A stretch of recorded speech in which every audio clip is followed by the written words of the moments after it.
누가복음 17장 11절로 19절 말씀 보시겠습니다.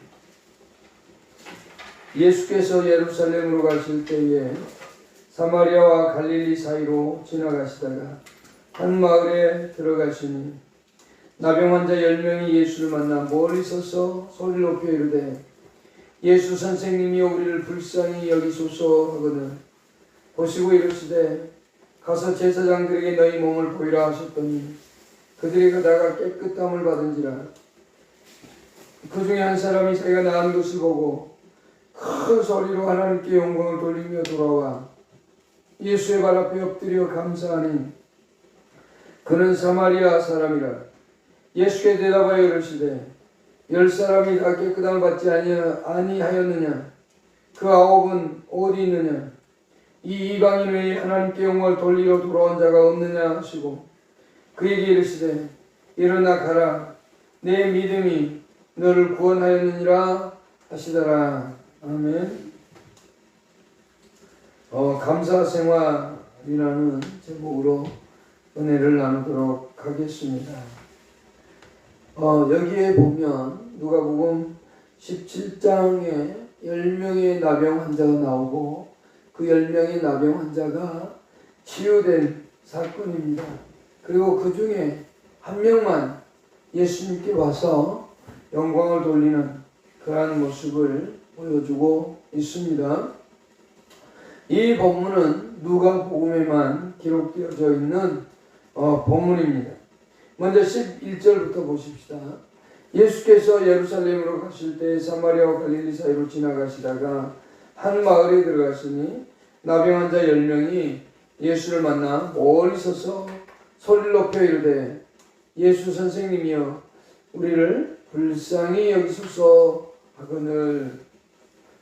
이 마을에 예수님께서 이제 갈릴리 사역을 마치시고 예루살렘 향해서 가고 있는 중에 지금 한 마을에 들어갔고 그 마을에 들어갔더니 나병 환자가 10명이 나온 겁니다.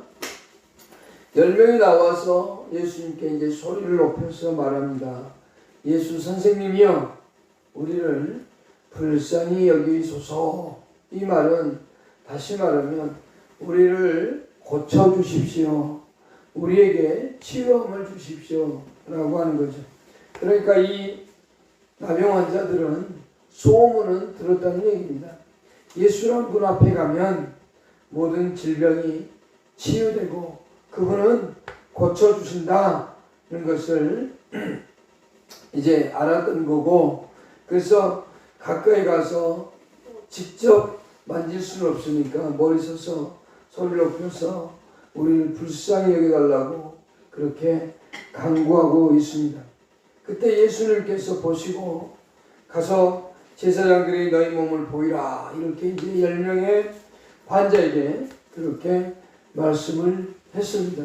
그러니까 이 나병 환자들은 자기가 나병이 걸렸으면 그리고 치유가 되면 반드시 제사장에게 가서 보이고 제사장들로부터 완치 판정을 받아야 됩니다.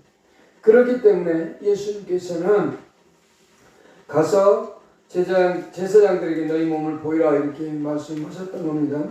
근데 그들이 가다가 깨끗함을 받은지라. 그러니까 10명이 다 깨끗하게 치유되었다는 겁니다. 그 10명이 동일하게 나병에서 다 깨끗하게 되었다는 것을 볼 수 있습니다. 그때에 그 중에 한 사람이 자기가 나은 것을 보고 큰 소리로 하나님께 영광을 돌리며 돌아왔다는 겁니다. 여기서 이제 우리가 감사 생활에 대해서 살펴볼 때 세 가지를 살펴볼 겁니다. 첫 번째는 은혜를 받고도 감사할 줄 모르는 사람이 있고, 두 번째는 은혜를 받으니까 감사하는 사람이 있고, 세 번째는 은혜를 받든 안 받든 언제나 감사하는 사람이 있다는 겁니다. 여기를 이제 우리는 이 세 가지를 오늘 살펴보도록 하겠습니다. 첫 번째, 은혜를 받고도 감사할 줄 모르는 사람들입니다. 14절에 보면 그들이 가다가 깨끗함을 받았다 그랬습니다. 10명이 다 깨끗함을 받았는데 그 9명은 돌아오지 않았다는 겁니다. 그래서 예수님께서 17절에서 10사람이 다 깨끗함을 받지 아니하였느냐? 그 9명은 어디 있느냐?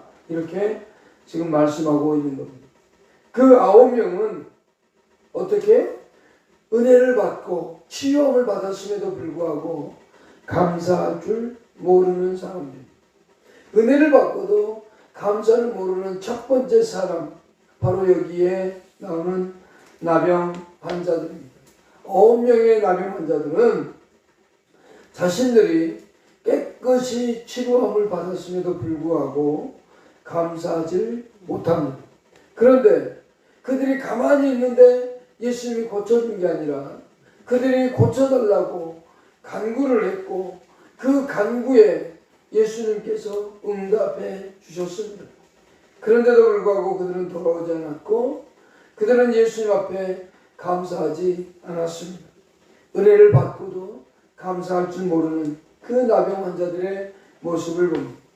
두 번째, 은혜를 받고도 감사하지 않는 사람은 요한복음 5장 1절로 9절에 보면 38년 된 병자가 있습니다. 그는 38년 동안 제대로 움직이지도 못하고 늘 누워 살다시피 한 사람이었습니다.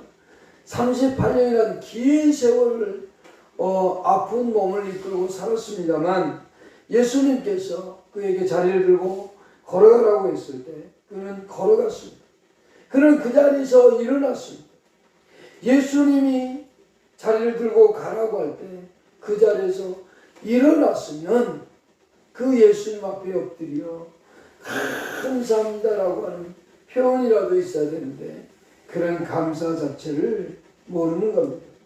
고침받고 은혜받고 그랬음에도 불구하고 그는 감사 자체를 하지 않은 걸 볼 수 있습니다. 세 번째는 이방인의 죄 가운데 하나가 뭐냐? 감사하지 않는 겁니다. 감사를 모르는 겁니다. 로마서 1장 21절에 하나님을 알되 하나님을 영화롭게도 아니하며 감사하지도 아니하고 오히려 그 생각이 허망하여지며 미련한 마음이 어두워졌나니 라고 했습니다. 그들은 이방인들은 하나님을 알면서도 하나님이 있다는 걸 알면서도 하나님을 영화롭게 하지도 않고 감사하지도 않는다는 겁니다. 또 하나 말세가 되면 나타나는 현상 가운데 하나가 뭐냐면 감사하는 일이 없다는 겁니다. 디모데후서 3장 2절에 사람들이 자기를 사랑하며 돈을 사랑하며 자랑하며 교만하며 비방하며 부모를 거역하며 감사하지 아니하며 거룩하지 아니하며. 네 번째 우리가 살피는 것은 뭐냐면 말세가 되어지면 되어질수록 사람들은 이기적이 된다는 겁니다. 자기 중심적이 되고 남을 배려함이 없다는 겁니다. 그 가운데 하나가 뭐냐? 감사를 모른다는 겁니다. 은혜를 받고도 감사를 모르고 남에게 도움을 받고도 감사할지 모른다는 겁니다. 그것이 바로 이방인의 죄와 말세에 나타나는 현상들 가운데 하나입니다. 다섯 번째는 구약에 히스기야 왕이 있습니다. 히스기야 왕은 자기가 죽을 병에 걸렸습니다. 이사야 선지자는 그에게 말씀하기를 당신은 죽습니다 라고 했습니다. 그 말을 들은 이 히스기야 왕은 하나님의 성전에 가서 벽을 향해 기도하기 시작합니다. 그리고 눈물과 통곡을 기도합니다. 그랬더니 하나님께서 그에게 15년의 시간을 더 연장해 주셨습니다. 15년 동안 더 살아갈 수 있는 길을 열어주었습니다. 그러면 감사하고 그 15년의 세월을 정말 하나님께 감사하면서 살 것 같은데 역대하 32장 25절에서는 히스기야의 마음이 교만했다고 그랬습니다. 히스기야가 마음이 교만하여 그 받은 은혜를 보답하지 아니하므로 진노가 그와 유다와 예루살렘에 내리게 되었다고 되어 있습니다. 그의 마음이 치유함을 받고 하나님의 은혜를 받고 기적같은 체험을 했을 때 그의 마음은 겸손이 아니라 교만해져서 하나님을 향한 교만이 그에게 가득했음을 보여줍니다. 결국 그는 하나님으로부터 진노가 자기와 그 유다와 예루살렘까지 내리게 된 것을 볼 수 있습니다. 그러나 그가 다시 이제 32장 26절에서 교만해서 회개했다는 표현을 했습니다. 여러분, 은혜를 받고 감사하지 않는다면 그것은 교만한 자의 모습입니다. 이 히스기야의 내용은 대역대하 32장 24절 26절에도 있고 열왕기하 20장에도 나옵니다. 여러분, 우리는 은혜를 받았으면 최소한 감사는 할 줄 알아야 됩니다. 크게 두 번째 생각할 것은 이겁니다. 은혜를 받았으니 감사하는 사람입니다. 오늘 누가복음 17장 15절로 16절에 나오는 이 나병 환자는 받은 은혜에 감사했다는 겁니다. 우리가 은혜를 받고도 감사한 사람의 첫 번째 예를 바로 여기에서 볼 수 있습니다. 이 나병 환자는 자신이 치유함을 받았기 때문에 예수 그리스도께 와서 엎드려 그에게 하나님 감사하고 하나님께 영광을 돌리고 있는 모습입니다. 그런데 이 사람은 사마리아 사람입니다. 15절과 16절에 그 중에 한 사람이 자기가 낳은 것을 보고 큰 소리로 하나님께 영광을 돌리며 돌아와 예수의 발 앞에 엎드려 감사하니 그는 사마리아 사람이라고 그랬습니다. 이 나병 환자가 행하는 그 모습을 살펴보고자 합니다. 이 나병 환자는 첫째, 자기가 낳은 것을 보았습니다. 자기가 치유된 것을 보았습니다. 자기가 그토록 고통스러웠던 나병에서 자유로워진 것을 보았습니다. 우리는 구원의 은혜를 받았다는 것을 확신하고 예수 그리스도로 말미암아 영원한 생명을 가졌다는 것을 확신합니다. 그러면 이 나병 환자처럼 우리도 그런 행동을 해야 됩니다. 이 나병 환자는 첫 번째 자기가 낳은 것을 보았고요. 두 번째, 큰 소리로 하나님께 영광을 돌리며 돌아왔다는 겁니다.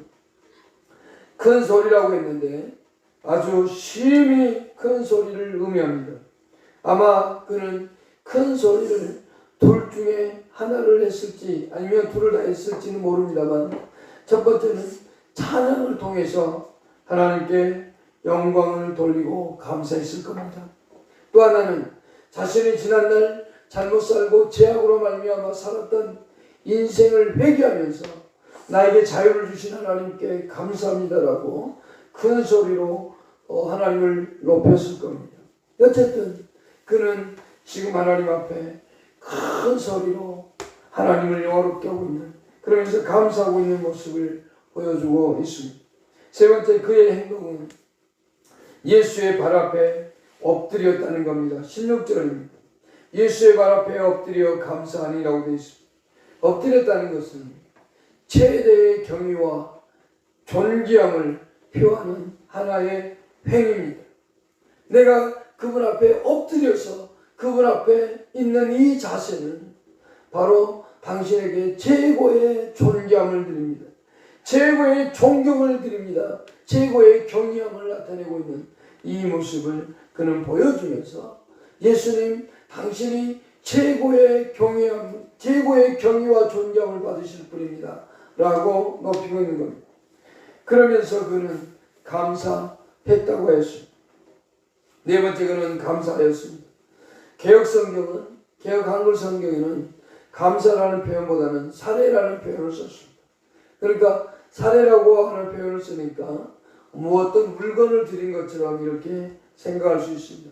그러나 공동번역이나 새 표준 번역에서는 감사로 표현했습니다. 여기서는 어떤 물건을 드렸다는 표현보다는 감사라는 표현이 훨씬 낫습니다. 감사하니라는 이 말은 기쁨, 즐거움이라는 뜻을 나타내는 말에서 유래한 겁니다. 그래서 이 감사한다는 의미는 무슨 말이냐면 어떤 것을 내가 하나님께 드려서 답례로 드린 것이 아니라 그 마음 속에 정말 주체할 수 없는 기쁨과 감격으로 충만한 상태에서 그 예수님에게 진심을 다해 감사했다는 겁니다. 우리는 추수감사절에 하나님 앞에 정말로 우리 마음속에 기쁨과 즐거움과 감격의 모습이 있어서 하나님께 감사하는 겁니다. 그 감사의 모습을 이제 농수산물이든 무엇이든 이렇게 하나님께 드리는 겁니다. 어쨌든 이 나병 환자는 자기 마음속에 있는 기쁨과 즐거움, 그 감격의 모습을 가지고 감사하고 있는 모습을 보고 볼 수 있습니다. 다섯 번째 생각할 수 있는 것은 뭐냐면, 돌아오지 않는 9명의 나병 환자들은 곧 당시 예수를 배척했던 유대인들을 바로 예증해 주고 있는 하나의 예표라고 할 수 있습니다. 당시의 유대인들은 이 예수 그리스도가 메시아로 왔고 약속되어진 하나님이시며 구원자였는데도 불구하고 그들은 이 예수를 배척한 겁니다. 여기 돌아오지 않는 유대인들 9명의 나병 환자들은 바로 그것을 전적으로 보여주는 하나의 예라고 볼 수 있습니다. 어쨌든 여기 은혜를 받고 감사를 모르는 사람들, 은혜를 받고 감사하는 걸 볼 수 있습니다. 여러분, 우리도 늘 하나님의 은혜 속에 살아가는 존재이기에 늘 은혜를 받을 때마다 감사해야 됩니다. 그러나 여기서 우리가 이제 두 번째 생각할 것은 뭐냐면, 은혜를 받았으니 감사한다는 것은 다른 말로 하면 은혜를 안 받으면 감사를 안 한다는 얘기입니다.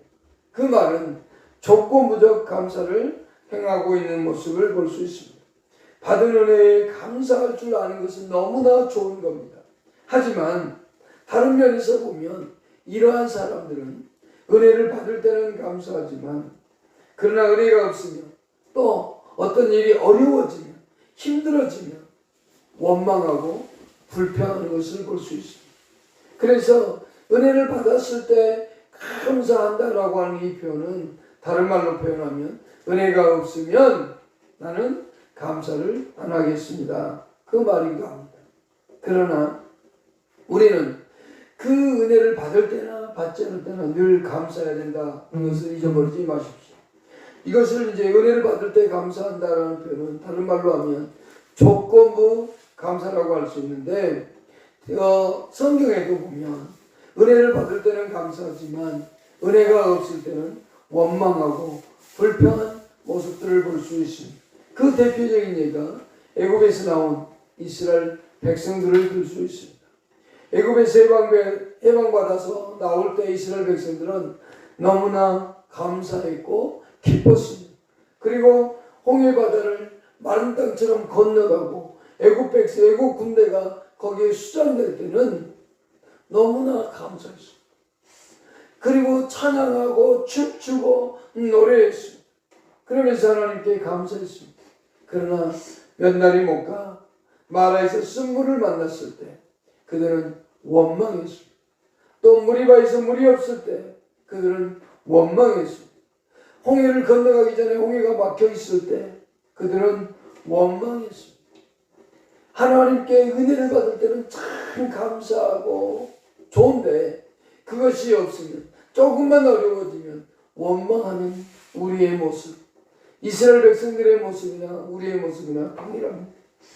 요나서에 보면 요나도 마찬가지였습니다. 요나도 더위를 피해서 박농굴에서 그늘지게 해줄 때 너무나 감사하고 좋았습니다. 하지만 그 박농굴이 사라졌을 때 그는 원망하는 모습을 볼 수 있습니다. 여러분, 은혜를 받을 때 늘 감사하십시오. 그러나 한 걸음 더 나아가서 세 번째, 이런 사람이 되십시오. 범사에 감사하는 사람이 되십시오. 그리스도인은 범사에 감사하는 사람이 되어야 됩니다. 데살로니가전서 5장 18절에 범사에 감사하라. 이것이 그리스도 예수 안에서 너희에게 향하신 하나님의 뜻이다 라고 말씀합니다. 우리는 하나님의 뜻대로 살기를 원한다고 말합니다. 하나님의 뜻대로 살기를 원합니다. 하나님이 원하는 대로 살기를 원합니다 라고 얘기해요. 그러면 범사에 감사하십시오. 감사하는 일이 있건 없건 또는 어려운 일을 만났건 아니건 간에 여러분 어떠한 환경 속에서도 감사하십시오. 어려움을 당하든 고통을 당하든 슬픈 일을 당하든 여러분 감사하는 사람이 되십시오. 그 대표적인 예로 욥을 들 수 있습니다. 욥기 1장 21절에 보면 욥은 많은 재산을 소유하고 있었습니다만 그 재산을 잃어버리게 됩니다. 어느 날 아침 하루에 다 잃어버렸을 때 그 욥은 이렇게 고백했습니다. 이르되 내가 모태에서 알몸으로 나와 싸운지 또한 알몸이 그리로 돌아가올지라 주신 이도 여호와시요 거두신 이도 여호와시오니 여호와의 이름이 찬송을 받으실지니이다 라고 말입니다. 다 전 재산을 다 잃었는데 그는 주신 것도 하나님이시고 가져간 것도 하나님이시니 오직 하나님만이 찬송을 받기를 원하고 있는 겁니다. 범사에 감사하고 있는 그의 모습을 봅니다. 두 번째 바울입니다. 데살로니가서 1장 2절에 우리가 너희 모두로 말미암아 항상 하나님께 감사하고 라고 되어 있습니다. 항상 바울은 하나님께 감사했습니다. 감옥에 있든 어디에 있든 기뻐하고 즐거워하고 감사하는 자로 그렇게 살았다는 겁니다. 그렇다면 왜 우리는 감사해야만 할까요? 그것은 다른 여러 가지 수많은 이유가 있습니다. 하나님이 우리를 창조했고 하나님이 우리를 구원했고 하나님이 우리에게 하나님의 은혜를 주고 있고 비를 주고 공기를 주고 지금도 역사하고 있고 뭐 여러 가지 이유를 들 수 있으나 단 하나를 든다면 이겁니다. 악을 선으로 갚으시는 섭리의 하나님이시기 때문입니다.